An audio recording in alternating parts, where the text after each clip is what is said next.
Thank you. Okay, technically, I guess I should leave this on until the coffee's in front of me. So, all right, so the last words of, I don't know, 16th line, 17th line, something like that, where it says for Rabbi Yirmiyah. See the Tosfos, it says the Mechatzatz Rim. It's about 2 lines above that. Thank you very much. Yay. Amen.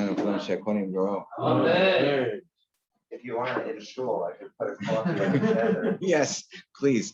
Rabbi The whole Yirmiyah. Yom Kippur, Won't work Yom Kippur, but we'll figure something out. Yeah, by IV. I don't know. Does it work like if you maybe leave some besamim for me? Rabbi Yirmiyah bar Abba Amar. So Rabbi Yirmiyah bar Abba has a different approach from Rabbi Yosef. I think we're going to go with this approach. He says that the machlokes between Rabbi Yossi, Bar Yehuda, and the Chachamim as to whether the Chalil is Doches to Shabbos is really with respect even to this extra event of Simcha, of the Shir of the base of Simcha's base of Shoeva. Amar machlokes b'Shir Shel Shoeva. Rabbi Yossi Bar Yehuda Amar says Savar Simcha Yisera. That even if you have extra simcha, which is prescribed by Torah law, so that also is doches Shabbos. That also would override Shabbos. It's in the base of Mikdash. It's only a shvus. Rabban and Savri and the Chachamim say simply Yiseva Eino doches Shabbos. Rabban say no, unless it's mamish like a real mitzvah daraisa, unless it's really like a shear over the korban. That we know the Torah says explicitly has to be offered on Shabbos Moado. If it's just an extra dose of simcha to accompany the Nisuch HaMayim, which is halacha l'Moshe Sinai, so that simply is say it's not doches Shabbos, even though the playing of the musical instruments is only a drabanan. But Shir Shel Korban, but it says Rabbi Yirmiyah that when it comes to Shir Shel Korban, everybody agrees that of course the playing of the flute to the certainly those days. When it would be warranted, special 12 days that you add the flute to the musical instruments, as the Gemara says in Erkin. Everybody agrees it's an amboda, b'doches Shabbos, even the flute would be doches Shabbos. The meisvei, so we have a kasha, shir shel shoeva doches Shabbos. Divi Rabbi Yossi bar Yehuda. This seems to conform with what Rabbi Yirmiyah said, that the Rabbi Yossi bar Yehuda is of the opinion that even with respect to the music that's played for the simcha space of Shoeva, it would override Shabbos. The Chachamim say, what do you mean? It's not Doche, not Shabbos, and not even Yom Tov. So to Yufta, Rabbi Yosef to Yufta, that's a refutation of the view of Rabbi Yosef that everybody agrees when it comes to simcha space of Shoeva that it's not Doche, it's a Shabbos. So Lema Mashir Shoeva. I have a question. Don't we say in shvus b'mikdash? Yeah, sometimes we say it and sometimes we don't say it. It depends kind of like, how urgently the shvus is needed for something to be accomplished. So there are questions that get Tosfos in the Gemara in Eruvin. The Gemara at the end of Eruvin, Tosfos over there, they discuss the parameters. Because there, the Gemara clearly draws a distinction between certain shusim that were doche, just shus krova itiru, shus v'choka lo itiru, something that was needed at that moment in time, couldn't be done earlier. There are different, or it's something which is very important. So it's not the idea of shus, the ain't shus b'mikdash is does not apply to everything. I think that one principle that comes across is that it's more applicable to things that are done by the Kohanim than things that are done by non-Kohanim. Okay, and this is not done by non-Kohanim. It's done either by the musical instruments are played either by Avodim or by Yisraelim or by Leviim, as we read yesterday. Yeah. So Lema B'Shir, it's a good question. So Lema B'Shir Shel Shoeva Hu Depligi. So maybe we only have a tiyupta with respect to the first aspect of what Rabbi Yosef said, that they argue about that everybody agrees that the Shir Shel Shoeva is not doche. But he said that there is a machlokes with respect to the Shir Shel Korban. So maybe when it comes to Shir Shel Korban, here too, we see from this brisa that everybody would presumably agree that it is doche, like Rabbi Yirmiyah. So maybe we have a tiyupta on Rabbi Yosef even with respect to that second part of the equation. So Levin Bashir Sheshawevu Depligi, Bashir Shokobin Divrei Akol Doches Shabbos, that maybe we have a kasha a tiyufta on Rabbi Yosef even with respect to the second part of the equation, where he said that there's a machlokes with respect to Shir Shokobin. This brisa which seemed to indicate that they're only arguing about the Simchas Beisa Hashoe, that this brisa would seem to to indicate that they're only arguing about this the shir shel shoeva. But when it comes to shir shel korban, everybody would agree that it's docha. So Laban David two tiyufta d'Rav Yosef Petarti. So maybe we have a double decker tiyufta on Rav Yosef. Some of Rav Yosef, so Rav Yosef could say no. We don't have a double decker tiyufta. He's trying to save face a little bit, but we're not going to let him. Don't worry. Kligi b'shir shel shoeva. We see from this brisa that they argue with respect to Rabbi Yossi Bar Yehuda, and the Chachamim argue with respect to shir shel shoeva, but within the korban. They also argue about whether the shir that is sung together with the korban, whether the musical instrumentality of that shir is also doche a korban on Shabbos, right? So why does the brisa that we just quoted through the Meisvei, why does it only describe the machlokas of Rabbi Yossi Bar Yehuda and the Chachamim b'shir shoeva? That's lo diraka kocha to Rabbi Yossi Bar Yehuda, to show how strong the heter of Rabbi Yossi Bar Yehuda is, that he says that even the musical instruments played together with Simchas Beis HaShoeva, that also would be doches Shabbos. But it says that the zehu Chalil shel Beis HaShoeva she'eno doche lo es Shabbos lo es Yom Tov, that this is the Chalil of the that's sung together with the base that is played at the Beis HaShoeva, that is not doche Shabbos and is not doche Yom Tov. That's what we have here in the Mishnah. That's the language in the Mishnah. So what is that? Who is that going according to? Zehu de'eno doche about the korban doche. So the word zehu sounds like this is not doche, the Shabbos, but when you have the shir that's played on the korban, that would be doche. So money, inem Rabbi Yosef Bar Yehuda, we only have two people or two different parties who argue with respect to this issue. One is Rabbi Yossi Bar Yehuda. Rabbi Yossi Bar Yehuda holds that everything goes. How much shoev and ami doche? He can't be the Tana of the Mishnah because Tana Mishnah says Zehu is not doche. Rabbi Yossi Bar Yehuda holds that it is doche. And rather the Zehu must be the sheet of the Chachamim. The Chachamim was saying, yeah, the musical instruments played with Simchas Beis HaShoeva, that's not doche Shabbos or Yom Tov. However, if it's the shir shel korban, then the musical instruments would be doche. The tiyufta to Rav Yosef Petarti. Therefore, we have a double decker tiyufta on Rav Yosef with respect to both points. Number one, we see that there's an argument even with respect to Simchas Beis HaShoeva, and we see that when it comes to shir shel korban, there is no argument that everybody agrees that it would be doche tiyufta. Okay, a QED. So my timer, demand the Amar Ika Shira Bekli. So once we had this discussion of whether the essence of the musical service in the Beis Hamikdash was done through the instruments, or whether it was done through the vocal singing. So what is the reasoning? What's the source of the opinion that says that it was done through musical instruments?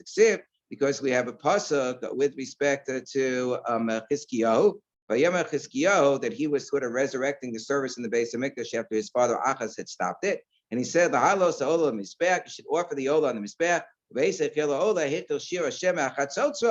the olah was offered, so they started the song that you're supposed to sing when you offer a korban, and the trumpets, David, Melech Yisrael, and all the other musical instruments of Dorach Yisrael, Melech Yisrael. So we see that the korban was accompanied by musical instruments. So my time at demand and that's when he was restoring the avodah. So we see this was an integral part of the avodah. So what's the reasoning according to the opinion that says that no, the musical instruments were just kind of like an accompaniment, but the main part of the musical service was through the vocal singing. So my time demand so that the essence is through the vocal singing. The Siv, this is a pasuk in Divrei Yamim that describes the building of the Beis Hamikdash by Shlomo HaMelech. It says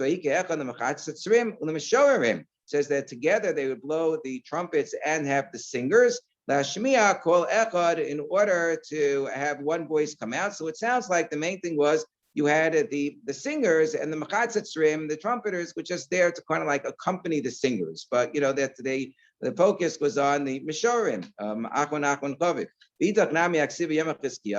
But wait a second, but what do you do with the pasuk? That second opinion says ikashur bepeh.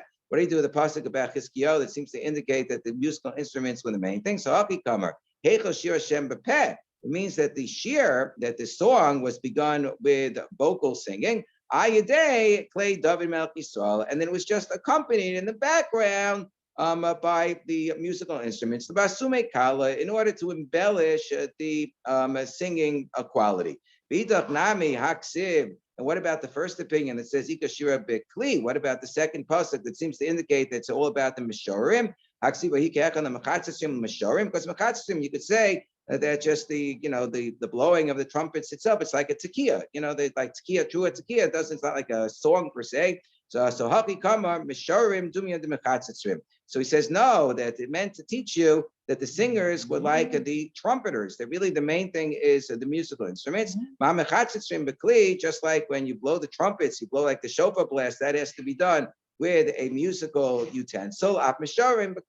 So to the singers, the essence of the singing had to be done through musical instruments. And that gets us to the next Mishnah.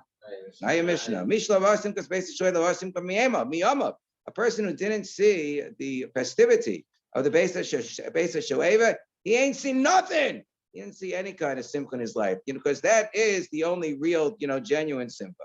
Motzei Yom Tov Harishon Shachag Yodel Ezras Nashim, on the Motzei Yom Tov Harishon, which means right after Yom Tov itself, the night after the first day of Yom Tov on Beis HaMikdash, they would go down Yodel Ezras Nashim to the women's section. The women's section was to the east. The Azara, the courtyard of the women, was to the east of the main courtyard.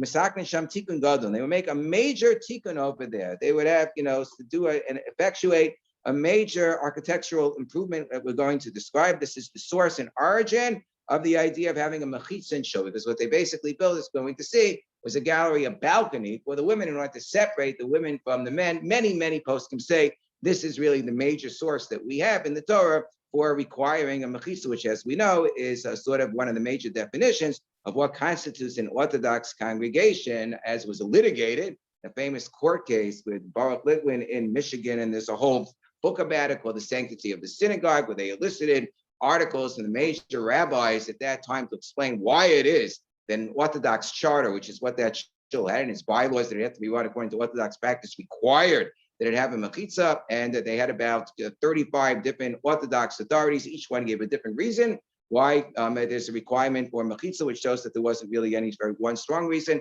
But the most strong reason that was brought by anybody was this particular mission in this particular Gemara, the Tikkun Gadol.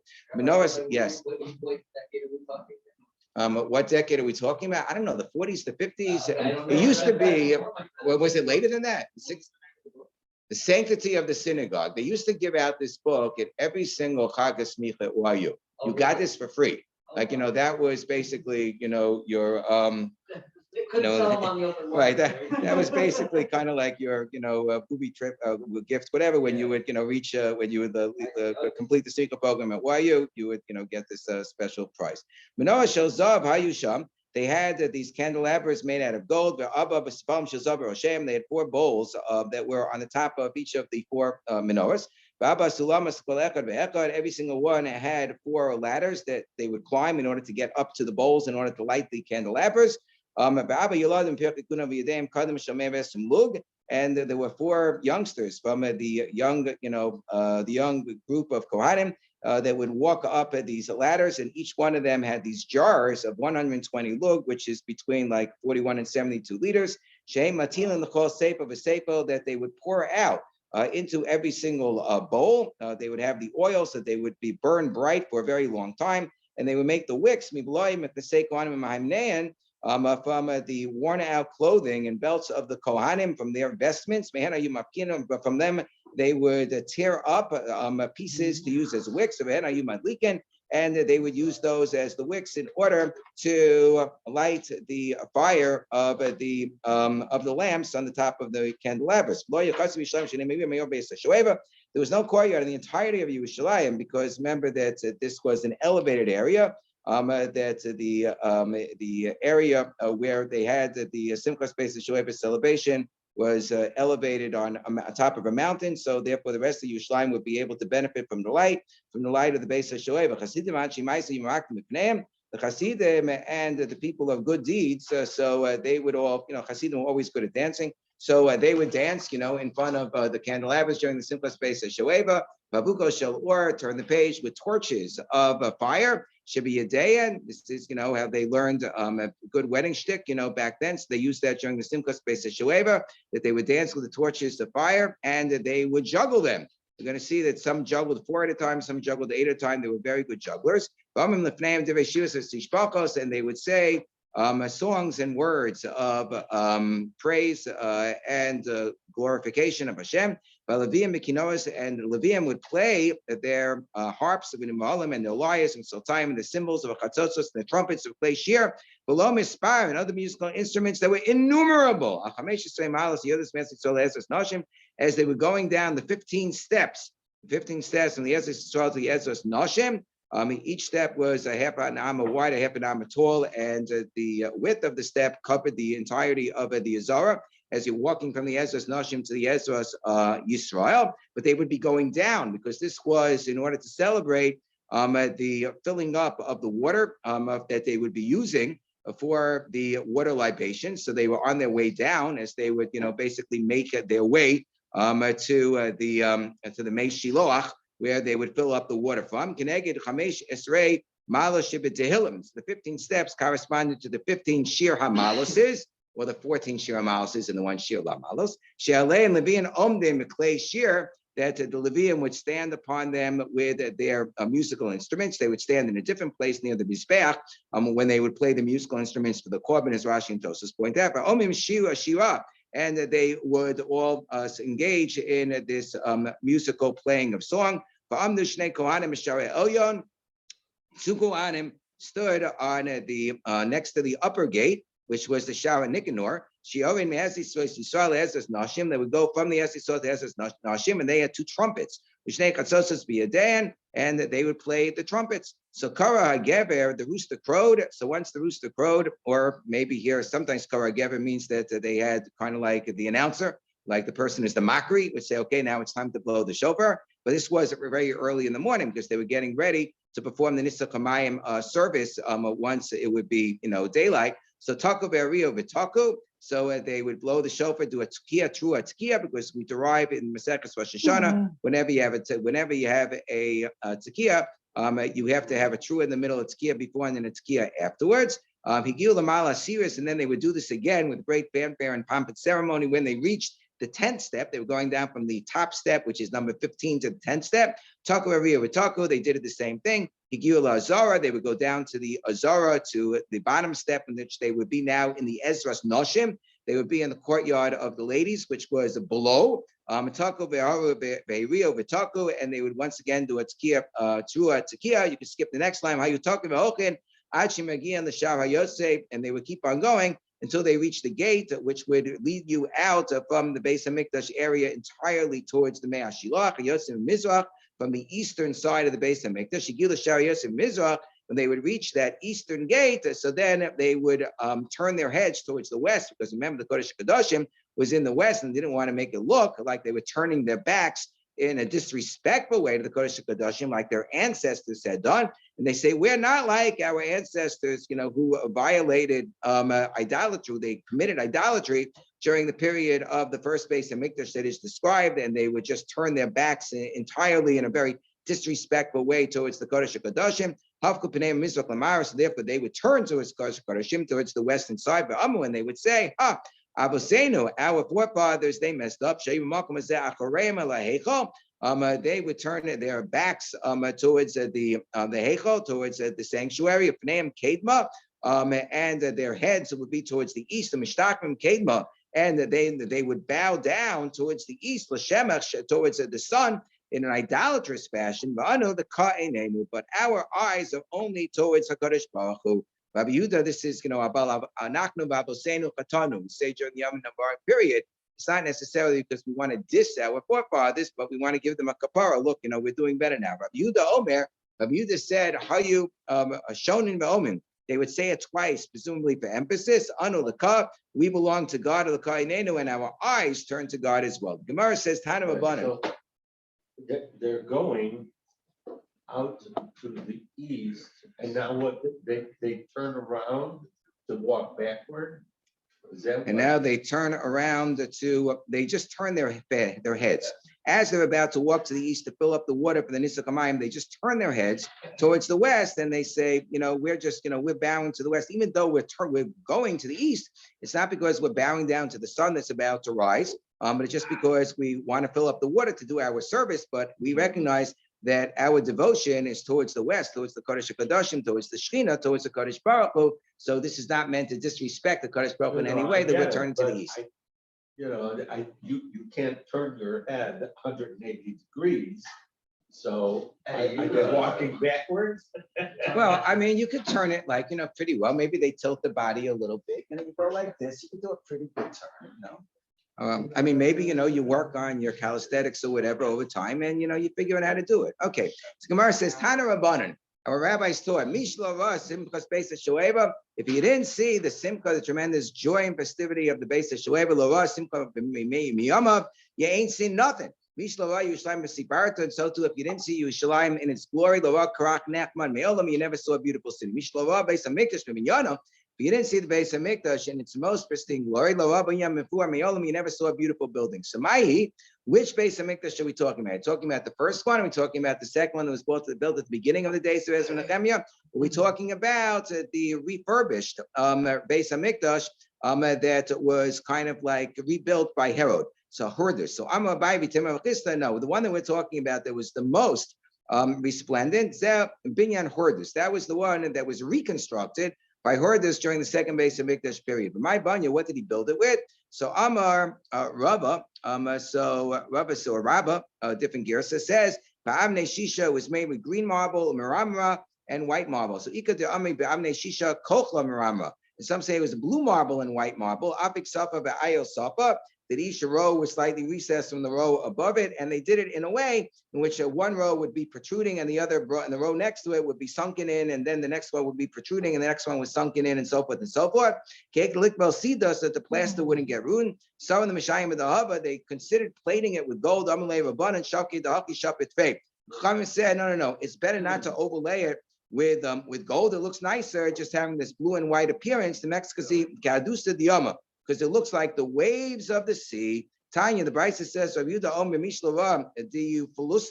Shel Alexandria. If you didn't see the great synagogue that was like doubled over, that's the idea of the U of Alexandria, Shel Mitzrayim, so you never really saw in the glory of the Jewish people, because this was such a giant synagogue with so many different layers within layers, that this was just the most spectacular synagogue ever. Amu Kimin Basilki Gedoyla Haisa, that they had like lots of different colonnades, Mistab, that they would have different rows within rows of this particular. They would have like two different rows of raised stone platforms that surrounded the inner wall of the synagogue. Shishim Ribo, or maybe a better girsa is Pamayim. Shishim Ribo Pamayim. That it had 600,000 twice. Kiplayim Kiyotze Mitzrayim, double the amount of Jews that were amongst those who left Egypt. What we know is 600,000 men above the age of 20. So there was 1.2 million. V'hayubah, Ayin Aleph, 71 Katataros. They had these beautiful like thrones, these chairs with backs that shows up, made out of gold.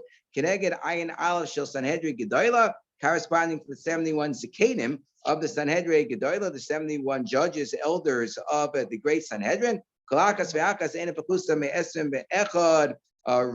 Kikare Zav. Every single one was made out of, maybe not Ribo, but it was made out of at least the 21 talents of gold. And it had a big platform, a wooden platform in the middle. And there's a whole discussion amongst the poskim. Is that something which is an integral part of the design of every single base mikdash me'at, every single shul, that the bima has to be dafka in the middle? The Chassam Sofer said yes. If not, you don't have an orthodox shul. Not only do you need a mechitza, but you also need, we have a lot about the architecture of shuls from this Daf Gemara, but you also need the bima to be in the middle. But Moshe said you have a small little shul and it makes more sense to have the bima in the front. You could do so as long as there's enough room to be able to walk around the bima. That's why in some shuls there are some makbid. Then when you have an amud in the front, and sometimes the chazan davens from the amud, that there'd be a little bit of space between the amud and the wall that somebody would be able to walk around the amud. Sometimes I go and I daven in various shuls for the amud, and the amud is mamish flush against the wall, so I move it back a little bit in order to be mekayim this. But by the main center. Yeah. The Amud is attached to the stage. How do you go around them? No, but that's not the wall. The wall's not there. The wall's not there. Yeah, so I think that's okay. The Chazan Akneses Omer Aleh, and the Chazan stands on top of the platform. And when he gets up to the end of a bracha, there are people in the back section of the shul who wouldn't even be able to hear the bracha. It was such a giant immense shul that he would have to wave like a flag, like a handkerchief, in order to signal when it's time to say Amen. And when it would be time in order to answer Amen, so then he would wave his flag, and everybody would answer at that point in time.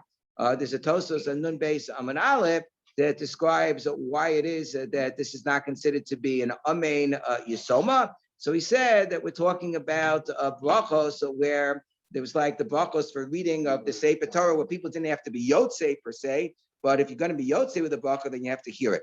So Amen, and everybody would answer Amen at that time. They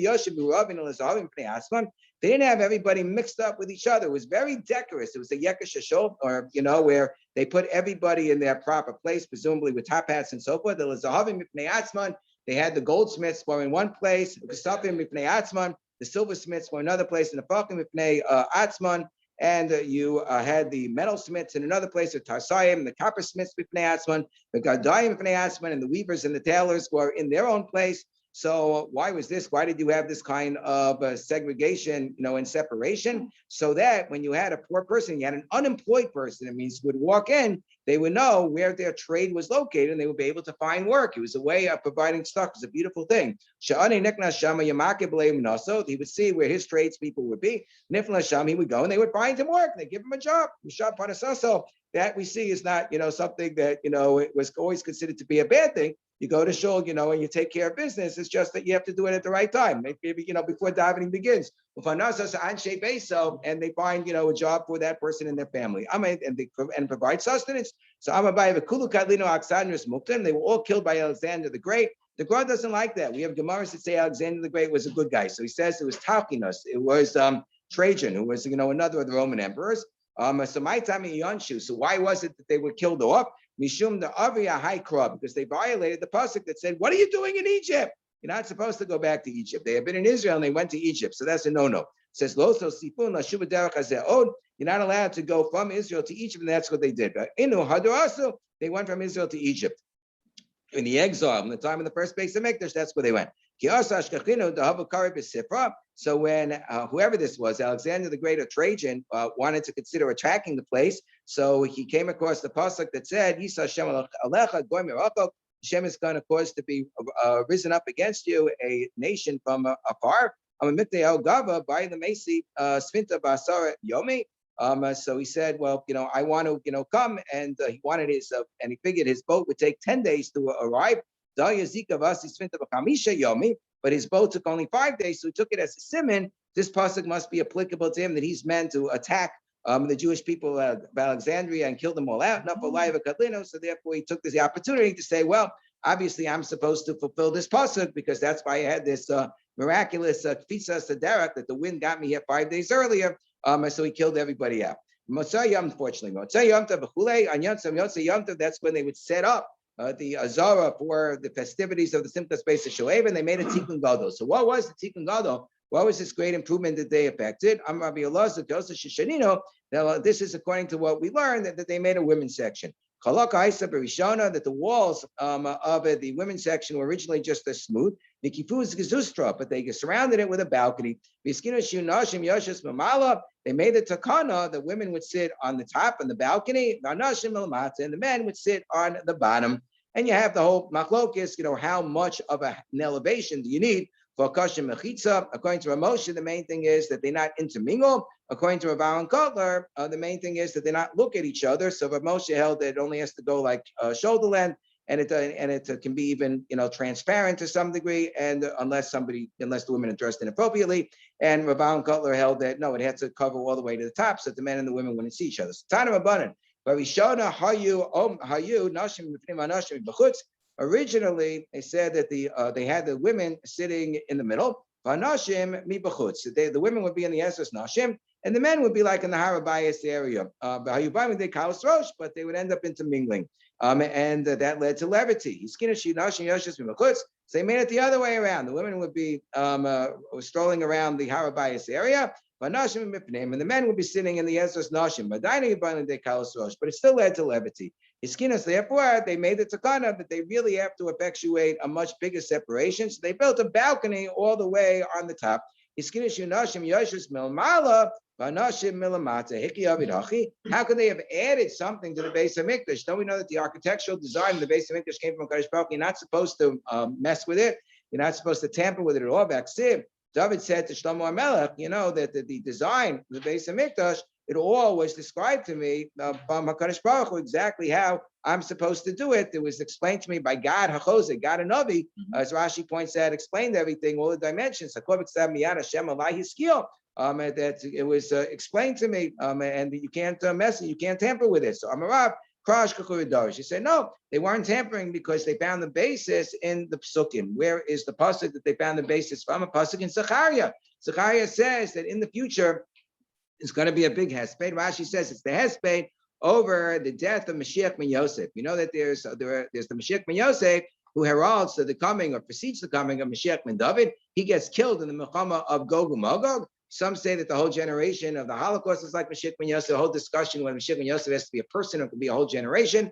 So could be Milchemas Gog and Magog already happened, depending on how you look at it. But there'll be a giant hesped. Misav Ta'aretz Mishpachos Levad. Mishpachos based David Levad and Hashem Levad. So the pasuk says that the men during the time of Hesped, and the time of Hesped is the time in which people are very somber and less likely to come to frivolity. Nonetheless, they separated the men and the women. Almost, therefore, they said it's a kavachomer. Kavachomer, you don't need a tradition, a Masorah from your rebbeim. A kavachomer you could derive on your own. Well, derive kavachomer. Then in the future, when this happens, when they're involved in this great hesped, and we'll go into, it's the daf, Hashem we learn on Sunday, we'll describe more about who this hesped was for and the nature of the hesped. But they were involved with the hesped, and that there is no evil inclination that at that time, or less of one, that would cause frivolity, and nonetheless, you have to separate the men and the women. Akshav, so during the Simchas based on Shorevish, Sukim Simcha, time of Yontiv, where everybody's involved in great festivity, and that's especially a time the Yetzirah burns up.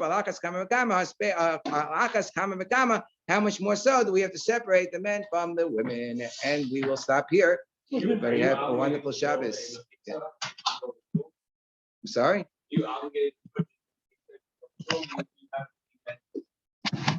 Oh, it's a very good question. Sounds like you should.